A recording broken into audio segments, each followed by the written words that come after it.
Minggu ini minggu yang menggembirakan bagi saya. Tidak usah menyiapkan homili karena ada tugas membacakan surat gembala uskup. Semakin banyak surat gembala uskup, saya semakin senang sebetulnya. Puasa itu bukan tidak makan sama sekali. Umat masih, Bapak Ibu kita semua masih boleh makan kenyang 1 kali dalam 1 hari itu. Bukan makan kenyang sekali, makannya bisa 3 kali, bisa. Yang kenyang hanya 1 kali. Tapi saya memberi catatan, kenyangnya kita itu kan beda-beda. Ada yang sudah kasepuan mungkin 3 sendok sudah kenyang. Yang masih muda-muda sak ceting nembe wae gitu kan. Maka ya ini tidak ada aturan yang ayo sekian banyaknya, tidak. Sesuaikan dengan kebiasaan kita, kenyangnya seberapa, yang tidak mau kenyang itu seberapa. Itu puasa. Pantang itu abu Jumat Agung dan Jumat-Jumat yang lain. Pilih pantangan apa yang biasa dimakan, yang disukai itu yang dipantang. Saya itu seringkali pantang pete. Karena saya terkenal suka makan pete. Lah Bapak Ibu yang tidak suka pete jangan pantang pete. Nggak ada gunanya. Wong pancen iso doyan. Mari kita bergembira ria pada kemenangan sudah itu haleluya. Pujilah Tuhan sebab baiklah Dia, sebab kerenaannya kekal selama-lamanya. Mari kita bergembira ria pada tanggal baru sudah hidupkan haleluya, haleluya.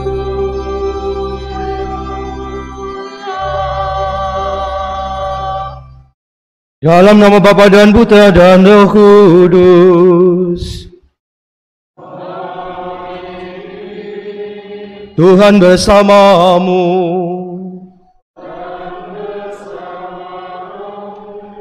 Bapak Ibu para saudara sekalian yang terkasih, selamat sore.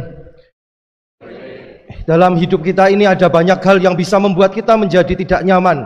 Ada banyak hal yang membuat kita gelisah, yang membuat kita mengalami kekhawatiran dan ketakutan. Apalagi secara konkret saat-saat ini kita berada di dalam situasi pandemi COVID-19 yang tidak berkesudahan, yang masih terus berlangsung sampai saat ini. Belum lagi ada banyak kekhawatiran mengenai masa depan kita. Banyak anak muda mengalami kekhawatiran tentang masa depannya. Hari ini bacaan-bacaan mengajak kita untuk melepaskan kekhawatiran kita akan masa depan, karena Allah selalu mau menolong kita asalkan kita mempunyai usaha yang maksimal. Maka marilah kita mengawali perayaan kita ini dengan menyesali dosa kita. Kita mohon belas kasih pengampunan Tuhan supaya kita layak di hadapannya. Bapak Ibu saudara sekalian yang terkasih, minggu ini minggu yang menggembirakan bagi saya. Tidak usah menyiapkan homili karena ada tugas membacakan surat gembala uskup. Semakin banyak surat gembala uskup, saya semakin senang sebetulnya. Surat gembala ini untuk apa? Surat gembala ini untuk menemani kita memasuki masa Prapaskah tahun 2022, karena Rabu besok kita sudah merayakan Rabu Abu sebagai permulaan masa Prapaskah. Tugas saya membacakan surat uskup. Saudara-saudariku yang terkasih di dalam Kristus, pada Rabu tanggal 2 Maret yang akan datang, kita akan memasuki masa Prapaskah. Lebih dari 2 tahun hidup kita diwarnai oleh suasana prihatin karena pandemi COVID-19 yang tampaknya belum juga segera berakhir. Namun kita mesti tetap bersyukur karena dapat mengalami suatu pendewasaan iman dari Tuhan sendiri. Kita mengalami bahwa Dia, Tuhan, selalu menolong serta menguatkan kita untuk tetap bertahan dalam iman kepadanya. Dalam masa prihatin seperti ini, segalanya tetap dapat kita lewati bersama-sama dengan Tuhan kita yang selalu memberikan kasih, pengharapan dan pengampunan, terlebih di masa Prapaskah ini. Masa Prapaskah adalah kesempatan bagi manusia, bagi kita semua untuk terus berpengharapan, memohon ampun dan membutuhkan cinta dari Tuhan sendiri. Prapaskah mengingatkan kita bahwa pada akhirnya kemenangan Tuhanlah yang akan berkuasa. Bahkan Dia telah membuktikan dapat mengalahkan maut melalui Tuhan kita Yesus Kristus. Masa Prapaskah adalah masa retret agung yang menjadi kesempatan baik bagi kita untuk bertobat, untuk kembali kepadanya. Bertobat karena mungkin keraguan-raguan kita atas sikap yang selalu mempersalahkan Tuhan, tidak berharap kepadanya atau bahkan melupakannya. Masa Prapaskah juga mengingatkan kita untuk berbalik arah menuju kepada Tuhan, supaya tidak pernah kehilangan pengharapan kepadanya, meskipun kehidupan kita penuh dengan berbagai macam beban, kesulitan, dan tantangan berat ke depan di bumi yang tidak pasti, sementara dan akan berakhir. Saudara-saudariku yang terkasih, dalam merefleksikan kehidupan iman kita, saya mengajak saudara-saudari semua untuk menjalankan 3 kebiasaan yang selalu kita olah selama masa Prapaskah, yaitu doa, mati raga, dan amal kasih. Yang pertama, hidup doa. Masa Prapaskah ini menjadi kesempatan bagi kita untuk melihat kembali kualitas dan kuantitas kehidupan doa kita. Kita mengalami bahwa pada masa pandemi, gereja sempat ditutup untuk kegiatan-kegiatan rohani dan peribadatan bersama. Bahkan, Ekaristi yang menjadi puncak doa orang Katolik pun ditiadakan. Tetapi syukurlah, karena berkat teknologi komunikasi, kerinduan kita akan misa sedikit terobati melalui adanya perayaan Ekaristi yang disiarkan secara online atau live streaming. Hidup bersama pandemi berarti kita perlu menyikapi hal ini dengan baik dan bijaksana. Ketika pemerintah membatasi kegiatan publik, kita juga harus memperhatikan dan menaatinya.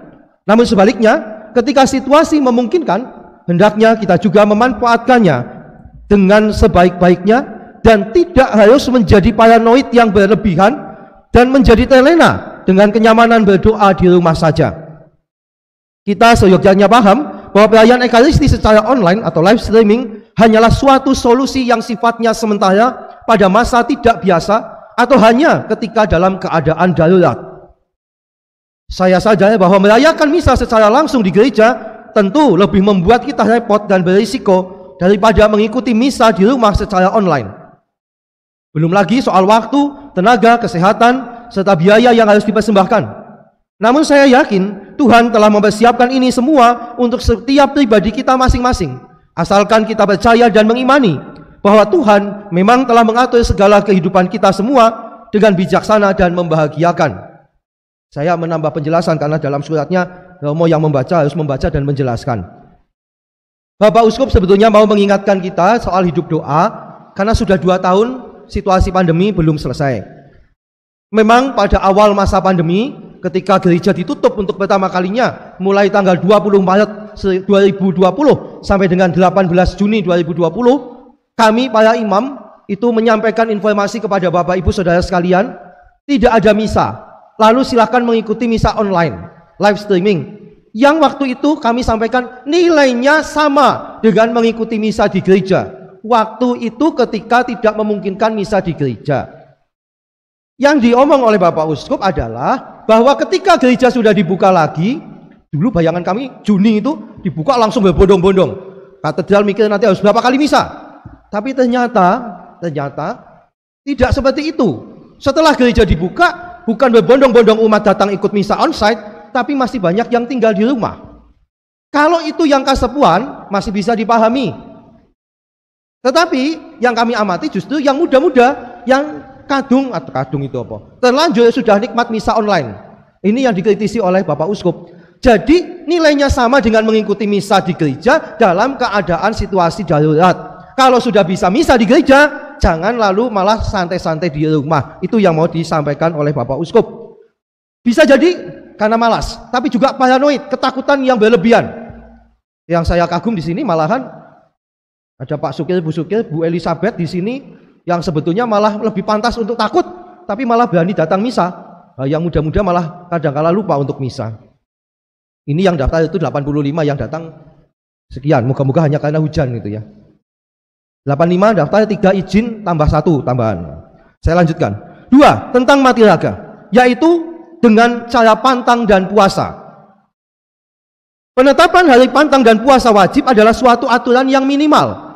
Jadi sangat terpuji seandainya umat menambahkan sendiri waktu puasa dan pantang tersebut. Dengan menjalankan pantang dan puasa ini, saya yakin akan menyuburkan, mengembangkan, serta menghasilkan buah-buah rohani yang sangat melimpah. Pantang dan puasa yang dijalankan ini tidak hanya untuk memenuhi tuntutan aturan atau hukum semata. Ingat bahwa hukum dibuat untuk manusia dan bukan manusia untuk hukum. Maka kurang tepatlah kalau kita mengurangi makan minum pada saat atau hari tertentu, tetapi kemudian makan minum sepuasnya, bahkan justru lebih mewah dari hari-hari biasa, hari-hari lainnya. Justru dengan bermati raga, kita berusaha hidup lebih sederhana dan mengurangi sifat konsumeris kita, supaya lebih sehat, baik jasmani maupun rohani kita, untuk bisa berbagi dengan sesama kita, terutama sesama di sekitar kita yang sangat membutuhkan uluran tangan kita, seperti yang telah diteladankan Tuhan kepada kita melalui putranya. Tambahan penjelasan saya, Bapak Uskup mengatakan pantang dan puasa yang diatur itu minimal. Karena apa? Ini sekaligus menjelaskan aturan pantang dan puasa ya. Puasa wajib untuk umat Katolik hanya 2 hari dalam 1 tahun, pada Rabu Abu dan Jumat Agung. Hanya 2 itu. Sekarang Rabu Abu ditambah intensi untuk kedamaian teristimewa di Ukraina. Puasa hanya 2. Yang Jumat-Jumat lainnya hanya pantang. Rabu Abu dan Jumat Agung pantang dan puasa. Yang lainnya hanya pantang. Puasa itu bukan tidak makan sama sekali. Umat masih, Bapak Ibu kita semua masih boleh makan kenyang 1 kali dalam 1 hari itu. Bukan makan kenyang sekali. Oh, kemelakaran jenenge. Makan kenyang 1 kali. Bisa milih. Makannya bisa 3 kali. Bisa. Yang kenyang hanya 1 kali. Tapi saya memberi catatan, kenyangnya kita itu kan beda-beda. Ada yang sudah kasepuan mungkin 3 sendok sudah kenyang. Yang masih muda-muda sak ceting nembe wae gitu kan. Maka ya ini tidak ada aturan yang harus sekian banyaknya, tidak. Sesuaikan dengan kebiasaan kita, kenyangnya seberapa, yang tidak mau kenyang itu seberapa. Itu puasa. Pantang itu Rabu Abu, Jumat Agung dan Jumat-Jumat yang lain. Pilih pantangan, apa yang biasa dimakan, yang disukai itu yang dipantang. Saya itu seringkali pantang pete, karena saya terkenal suka makan pete. Lah Bapak Ibu yang tidak suka pete jangan pantang pete, nggak ada gunanya. Wong pancen wis ora doyan. Lalu yang lainnya, misalkan mau mati kan diabetes begitu ya, lalu jangan mengatakan saya pantang gula. Ah ya pancen kudu pantang gula kok. Cari yang disukai lalu dipantang. Itu yang jenis makanan. Kalau dalam satu keluarga kepenak, tinggal ngomong kepada kepala bagian rumah tangga, ibu-ibu, Bu pantang iki, rampung gitu. Nah, bisa juga selain makanan, pantang kebiasaan kita yang lain. Berani enggak ibu-ibu pantang nonton layangan putus? Berani enggak? Dulu Ikatan Cinta yang dulu, sekarang layangan pedot. Berani enggak itu? Itu pantang yang sangat jelas. Pakai HP bukan untuk ngobrol, bukan gosip, hanya seperlunya pada hari Jumat-Jumat itu. Berani enggak? Itu contohnya. Untuk tahun ini, hari pantangnya berkurang 1. Karena tanggal 25 Maret kabar sukacita, jatuhnya Jumat, maka bukan hari pantang. Jumat yang tanggal 25, yang lain pantang. Lalu hasil pantang puasa cemplung ke bumbung APP. Jadi yang dari APP bukan nambah dari mana-mana. Hasil pantang puasa saya cemplung ke. Bapak-bapak yang ngerokok jujur saja. Sedina rokok entonge pira, kuwi sing biasane nggo ngerokok cemplungna kono. Wong biasane sedina sebungkus sing dicemplungna mung setengah bungkus lah. Kuwi malah gawe itu sama-sama Paskah. Dan yang apa yang ada di bumbung jangan sok diintip. Ada godaan nek wis ngintip dicutik. Janjine balik nak kelalen. Jadi bumbung APP itu diisi bukan detik-detik terakhir main ngumpul ke cemplungi 50.000. Sakeh banget. Nah, kalau begitu memang ya nggak benar juga wong itu hasil pantang puasa. Lah apa nanti isinya recehan kabeh? Enggak apa-apa. Panitia APP-ne kon duwe gawean ngitung recehan. Enggak apa-apa. Tapi itulah hasil pantang puasa kita yang sesungguhnya. Lanjutkan. Yang ketiga, amal kasih dan derma. Ini tadi sudah mulai disinggung. Adalah suatu tindakan nyata dari iman kita. Rasul Yakobus mengingatkan iman tanpa perbuatan mati. Kita belajar dan berlatih untuk semakin murah hati berbagi dan menyadari bahwa segala sesuatu yang diberikan Tuhan kepada kita hanyalah sebuah titipan sementara dan sarana yang terbaik untuk mencintai Tuhan melalui sesama kita. Jadi yang sementara itu mestinya menjadi sarana untuk mencintai Tuhan melalui sesama kita.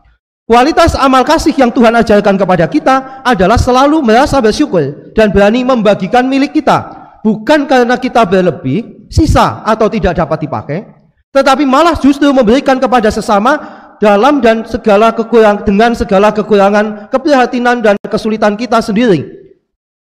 Dengan sungguh ikhlas. Dengan kata lain, kita diajak memberikan seluruh kehidupan kita kepada sesama demi kemuliaan Tuhan, sebagaimana persembahan janda miskin dan janda di Sarfat. Melalui aksi puasa pembangunan, derma dari setiap pribadi dikumpulkan bersama untuk kegiatan sosial. Ini adalah suatu cara pemberdayaan umat dan perkembangan ekonomi masyarakat. Secara khusus, saya, Uskup, berterima kasih kepada seluruh umat Sekeuskupan Purwokerto atas partisipasi yang terus meningkat setiap tahunnya dalam gerakan APP ini walaupun di tengah masa pandemi. Ini tampak melalui terkumpulnya dana APP yang meningkat. Saudara-saudariku yang dikasihi Tuhan Yesus Kristus, selain sebagai kesempatan merenungkan kehidupan iman pribadi, saya ingin mengajak seluruh umat memanfaatkan masa Prapaskah ini untuk merenungkan kehidupan iman kita bersama sebagai gereja. Tahun ini kita akan mendalami tema bagi gereja yang sinodal, persekutuan, partisipasi, misi. Tema ini merupakan tema sinode para uskup sedunia tahun 2021-2023 yang telah dicanangkan oleh Bapak Suci Paus Fransiskus. Sinode itu artinya berjalan bersama. Melalui tema ini, kita diajak untuk semakin menyadari dan menghidupi kenyataan gereja kita yang semakin sinodal. Kita semua adalah murid-murid Kristus yang berjalan bersama Yesus Kristus di dalam bimbingan Roh Kudus untuk sampai kepada Bapa di surga. Kita semua dipanggil untuk saling menguatkan dalam persekutuan, berpartisipasi dalam membangun gereja, dan dalam menjalankan misi kita, yaitu mewartakan kabar gembira dari Tuhan menuju keselamatan bagi semua dan banyak orang. Jadi, ini penjelasan saja. Sinode itu artinya berjalan bersama. Sinodal itu berarti sifatnya berjalan bersama. Selama ini, gereja Katolik itu ciri khasnya adalah gereja yang hierarkis, yang sangat tergantung pada pimpinan, jadi piramida begitu. Nah, sekarang Bapak Suci Paus Fransiskus mau mengajak menjadikan gereja kita lebih sinodal, yang dulu dianggap sebagai ciri khasnya gereja Kristen, dengan adanya majelis dan sebagainya, pendeta bukan sebagai pimpinan utama begitu ya. Nah, Bapak Suci ingin supaya gereja Katolik juga punya sifat yang semacam itu tanpa menghilangkan sifat hierarkisnya. Jadi tetap pimpinan hierarki ada, paus, uskup, imam itu ya tetap, tetapi lebih melibatkan banyak umat. Umat diberi kesempatan berpartisipasi dalam menghidupi gereja, dalam usulan, dalam ide-ide, dalam bentuk tenaga dan sebagainya. Itu yang diharapkan oleh Bapak Suci. Tema ini akan kita dalami bersama khususnya melalui pertemuan APP yang untuk tahun ini disebut percakapan rohani. Melalui percakapan rohani ini, setiap orang dalam suasana doa diajak untuk saling berbagi dan mendengarkan kisah serta pengalaman dalam kehidupan menggereja. Panitia APP Keuskupan bersama dengan tim Sinode Keuskupan telah menyiapkan bahan-bahan untuk terlaksananya percakapan rohani tersebut. Para ketua lingkungan nanti mengambil bahannya di sebelah sekretariat. Saya sungguh berharap agar semua umat dapat terlibat di dalam percakapan rohani masa Prapaskah 2022 ini. Saudara-saudari yang terkasih, saya ingin mengakhiri pesan Prapaskah dengan mengucapkan puji syukur kepada Tuhan serta banyak terima kasih kepada seluruh umat Keuskupan Purwokerto yang dalam keterbatasan situasi akibat pandemi COVID-19 ini tetap setia untuk menghidupi iman dan berpartisipasi dalam karya gereja, baik secara finansial, materi, maupun juga secara spiritual. Terima kasih kepada para romo yang bertekun mendampingi umat dengan penuh kesetiaan. Tidak lupa, saya berterima kasih pula kepada para biarawan-biarawati yang melalui karya-karya mereka telah memberi kesaksian tentang kebaikan Tuhan bagi setiap insan di bumi ini. Bersama Bunda Maria dan Santo Yosef, marilah kita memasuki masa Prapaskah ini dengan penuh syukur dan pengharapan. Semoga masa Prapaskah ini menyuburkan kehidupan rohani kita, sehingga menghasilkan buah-buah yang baik bagi kita, bagi banyak orang dan sesama, dan demi kemuliaan Tuhan. Selamat memasuki masa Prapaskah berkah dalam. Tertanda Monsinyur Kristoforus Triharsono, Uskup Keuskupan Purwokerto. Saya lanjutkan dengan menyampaikan catatan yang sudah biasa, ketentuan masa pantang dan puasa. Yang tahun ini sebetulnya tidak diberikan, maka saya mengambil yang tahun lalu untuk mengingatkan. Tadi sudah dimulai, Rabu-Abu Jumat Agung itu masa pantang dan puasa, Jumat lainnya selama masa Prapaskah, kecuali tanggal 25 Maret adalah pantang, hari pantang. Ini minimal. Maka baik sekali kalau Bapak Ibu Saudara sekalian menambah sendiri kapan masa-masa pantang dan puasa. Ada yang memutuskan selama 40 hari itu pantang dan puasa, ada. Ada yang memutuskan yang hari puasanya hanya abu-abu dan setiap Jumat, tetapi pantang selama 40 hari itu. Ada yang begitu. Ada yang puasanya Jumat Agung abu-abu, tapi sepanjang masa Prapaskah pantang. Silahkan diatur masing-masing. Apa yang dipantang tadi saya katakan sesuaikan dengan diri kita masing-masing. Apa yang kita senangi itu yang dipantang. Bukan apa yang tidak disenangi malah dipantang. Kuwi ora ono regane nek kaya ngono. Maka silahkan lihat apa yang kesenangan saya, pantanglah di situ. Kalau untuk keluarga bisa dibuat kesepakatan keluarga kita pantang apa? Pantang nonton TV. Berarti ben Jumat ora usah buka TV. Anak-anak sekolah bukan pantang belajar ya. Tapi pantang misalkan pantang dolanan HP nggo ngegame. Nah, itu contohnya. Yang wajib pantang semua orang Katolik berumur genap 14 tahun. Pantang itu 14 tahun minimal. Tapi yang SD mau pantang, diajari pantang, bagus. Yang wajib puasa itu 18 sampai tahun ke-60. Tapi yang belum 18 diajari puasa, bagus. Yang sudah 60 ke atas, bagus, masih mau puasa. Saya pikir kenapa dibatasi 60, karena kalau sudah 60 itu otomatis rasa dikon puasa mangane wis sithik janjane. Karena daya tampungnya sudah berkurang. Pantang puasa sudah, jadi pantang handphone juga boleh. Lalu doa, memperbanyak doa. Doa itu bisa macam-macam, doa pribadi. Pendalaman iman itu termasuk bagian doa. Maka silakan ikut dalam pendalaman iman. Jalan salib itu doa, ibadat. Ini sekaligus pengumuman. Setiap Jumat jalan salib bersama di gereja diadakan jam 5:30, disambung dengan misa. Kalau ada yang mau jalan salib pribadi di luar sana, silahkan. Jam berapapun silahkan, kecuali ketika di gereja ada misa dan jalan salib, jangan buat sendiri di sana. Tapi yang mau jalan salib sendiri itu jangan minta misa. Oh, mau saya jalan salib dan Sabtu nanti ditutup misa ya? Oh, tidak. Misanya mung jam 6 sore saja. Maka silahkan itu menyesuaikan. Mau pilih yang mana? Saya mau jalan salib jam 12 malam sambil manggul salib, boleh. Silahkan. Tapi jangan habis itu mampir pastoran, mau minta makan kelaparan. Susah maning. Jumat kon pantang malah jaluk mangan. Aduh. Itu. Kemudian pengakuan dosa. Nanti ada kesempatan ngaku dosa. Ibadat tobatnya online hari Senin tanggal 28 Maret dan tanggal 29 hari Selasa jam 4 sampai jam 7. Ada beberapa romo dari paroki lain akan diundang untuk buka praktek pengakuan di paroki Kebumen seperti kemarin. Tapi melihat pengalaman kemarin, kami akan berusaha menambah jumlah romonya supaya nanti tidak terlalu lama nunggu. Datang aku dosa penitensi Bali, gentenan bojone, gentenan sapa meneh begitu. Itu pengakuan dosa. Karena kemarin sudah banyak yang ngaku dosa, semoga kali ini juga banyak.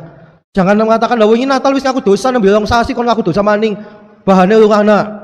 Nah, ya tidak usah nunggu numpuk-numpuk, nanti seperti dulu lagi 30 tahun yang lalu bingung. Karena mulainya menunda-nunda itu. Langsung saja kan kepenak. Mau pengakuan dosa saya itu 3 bulan yang lalu. Dosa saya belum banyak. Ya pancen rasa akeh gitu loh. Kok seneng temen ngumpul-ngumpul dosa. Itu. Kalau ada manten boleh. Manten itu boleh. Yang harus diingatkan jangan pesta-pesta, itu saja. Itu beberapa catatan mengenai pantang dan puasa. Rabu-abu di gereja ini ada 3 kali misa. Selasa jam 6, Selasa besok tanggal 1 jam 6, Rebo pagi jam 5:04, bukan setengah 6, jam 5:04, supaya jam 6 bisa selesai. Dan Rebo sorenya jam 6. Silakan daftar dengan Google Form, kesempatannya akan dibuka lebih banyak, aula bisa dipakai. Itu, sekali lagi mengingatkan lagi, daun palma bekas Minggu Palem tahun lalu, tolong dikumpulkan, supaya nanti bisa dibakar untuk abu. Penerimaan abu tahun ini sama seperti tahun lalu sesuai dengan ketentuan dari Vatikan, bukan dioleskan karena itu membahayakan, maka seperti ketentuan itu tadi ditaburkan sedikit di sini. Tidak usah bingung nanti awunya kebekap. Tidak, kami juga tidak akan gila-gilaan dolanan awu ya, maka sedikit. Nanti para suster harus dikasih tahu supaya kapnya itu agak dibuka sedikit. Nah, kalau tidak nanti bingung saya. Jadi itu tidak usah takut awunya kok latakan ngumah gamas ya apa-apa lah. Lu berarti berangkatnya belum mandi, karepmu. Pagi-pagi adus mangkat untuk awu gamas boleh. Itu beberapa catatan mengenai Rabu-abu dan masa Prapaskah. Ini sekaligus pengumuman, mengulangi pengumuman yang nanti. Mari kita dalam doa kita mohon supaya kita bisa memasuki masa Prapaskah dengan baik, memanfaatkannya dengan baik untuk menyiapkan diri kita memasuki pekan suci dan merayakan Paskah. Marilah mengatakan misteri iman kita. Tiap kali kami makan roti ini dan minum dari piala ini, wafat-Mu Tuhan kami wartakan hingga Engkau datang.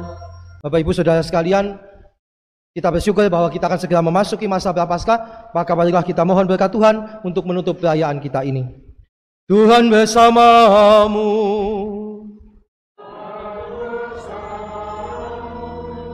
Allah yang Maha Kuasa senantiasa membimbing, melindungi, memberkati kita, keluarga kita, dan semua orang yang berkehendak baik. Bapa dan Putra dan Roh Kudus. Saudara sekalian, pergilah, perayaan syukur kita sudah selesai.